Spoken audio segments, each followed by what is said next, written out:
Welcome all stakeholders. Alok sir, हम जानना चाहते हैं कि क्या ऐसे शिक्षक जो पूरे दिन स्कूल में रेगुलर स्टाफ के बराबर काम करते हैं, उन्हें गेस्ट टीचर कहा जा सकता है?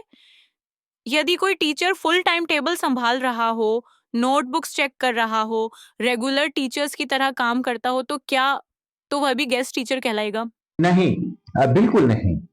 कानून कहता है कि एम्प्लॉय की पहचान उसका नेचर ऑफ वर्क तय करती है, ना कि स्कूल द्वारा दिया गया कोई नाम, जैसे डेली वर्कर्स या गेस्ट फैकल्टी या गेस्ट टीचर्स। देखिए, अगर काम परमानेंट नेचर का है, ड्यूटीज रेगुलर टीचर जैसी हैं, वो सब्स्टिट्यूशन पीरियड्स भी लेते हैं, सुबह से स्कूल डिस्पर्सल तक स्कूल में ही रहते हैं और काम करते हैं, डिसिप्लिन ड्यूटी भी देखते हैं, तो ऐसे टीचर्स को गेस्ट टीचर कहना कानूनी रूप से गलत होगा। सीबीएसई तथा के भी रूल्स इस बारे में क्या कहते हैं? क्या daily paid guest teachers appoint करने का कोई rule CBSE affiliation bylaws में है? CBSE says that schools must make its recruitment rules consistent with the rules of the appropriate governments. अब देखिए, अप्रोप्रिएट गवर्नमेंट्स कौन सी है?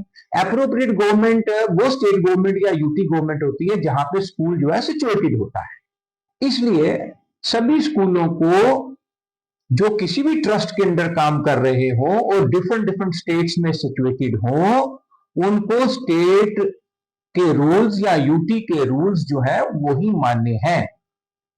इसका मतलब ये हुआ कि रिक्रूटमेंट रूल्स जो स्कूल्स के हैं वो वैसे होंगे जहां पे स्कूल सिचुएटेड है। देखिए, परमानेंट पोस्ट के अगेंस्ट कुछ समय के लिए ये चल सकता है, लेकिन ये सिर्फ एक टाइम गैप अरेंजमेंट हो सकता है। ठीक, appointment of guest teachers as daily wage teachers for full time regular duties meant for sanctioned posts is against the CBSE, KBS as well as rules of the appropriate governments. इसके अलावा guest teachers की नियुक्ति केवल तभी की जा सकती है जब वह रेगुलर रिक्रूटमेंट के लिए मिनिमम क्वालिफिकेशन क्राइटेरिया जो है उसकी क्वालिफिकेशन वो रखता हो। यदि सीबीटी किसी स्कूल में अनिवार्य है तो गेस्ट टीचर के लिए भी वो अनिवार्य है। और खासकर big private players in the field of education cannot afford to engage guest teachers because the parents do not pay fees for the guest teachers. Moreover, such decisions are bound to damage the image of the private institution, where these days the match is amongst the competitors, that who provides the better quality education in schools. Guest teachers के provident fund पर कुछ स्पष्टीकरण भी हमें चाहिए। PF deduction का क्या नियम है? गेस्ट टीचर्स को पीएफ मिलना चाहिए? यदि हाँ, तो ईपीएफओ के नियम जो किसी भी एग्जेम्प्टेड ऑर्गेनाइजेशन को मानने जरूरी है, इस विषय पर क्या कहते हैं? जी बिल्कुल, ईपीएफओ कहता है कि अगर वर्किंग आवर्स फिक्स्ड हैं, नेचर ऑफ ड्यूटीज परमानेंट हैं, सुपरविजन रेगुलर है, काम पूरे दिन का है, तो वह एम्प्लॉय है। इसलिए टीचर को एम्प्लॉय ही माना जा सकता है और पीएफ डिडक्शन कंपलसरी है। ईपीएफ एक्ट के मुताबिक नाम गेस्ट टीचर रख देने से पीएफ नहीं रुक सकता। ईपीएफ एक्ट की सेक्शन 2F के अनुसार एम्प्लॉय क्या है वो देख लेते हैं। वो कहता है कि an employ means any person who works for wages and is employed by the establishment directly or indirectly, and his provident fund deduction is mandatory if applicable to other already working employees in the same institution. Guest teachers और 10% TDS deduction के संबंध में भी हम जानना चाहते हैं। क्या टीचर्स का TDS under section 194J of the income tax act के अनुसार काटा जा सकता है? क्या गेस्ट टीचर्स को दिए जा रहे वेजेस को टेक्निकल कंसल्टेंसी फीस माना जा सकता है?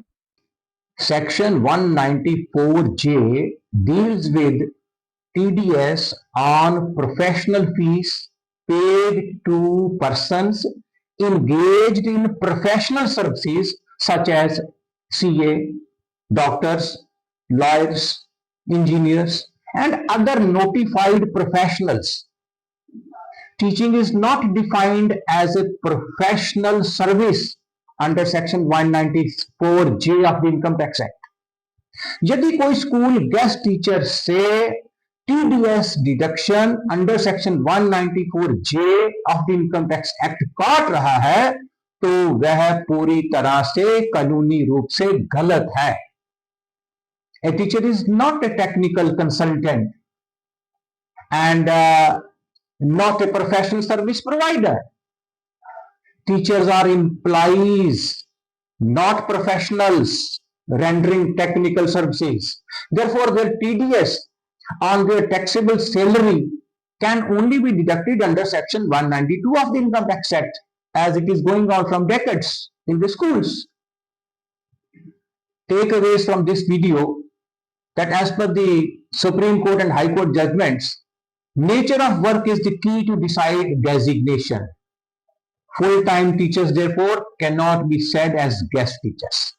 Number 2, deduction of provident fund of the employees getting wages is mandatory. Number 3, TDS under section 194J cannot be deducted from teachers as they are not covered under this section and are not consultants or professional service providers. Stakeholders और competent लोगों से मेरी गुजारिश है कि वो corrective measures चाहें तो ले सकते हैं. All the very best to all of you.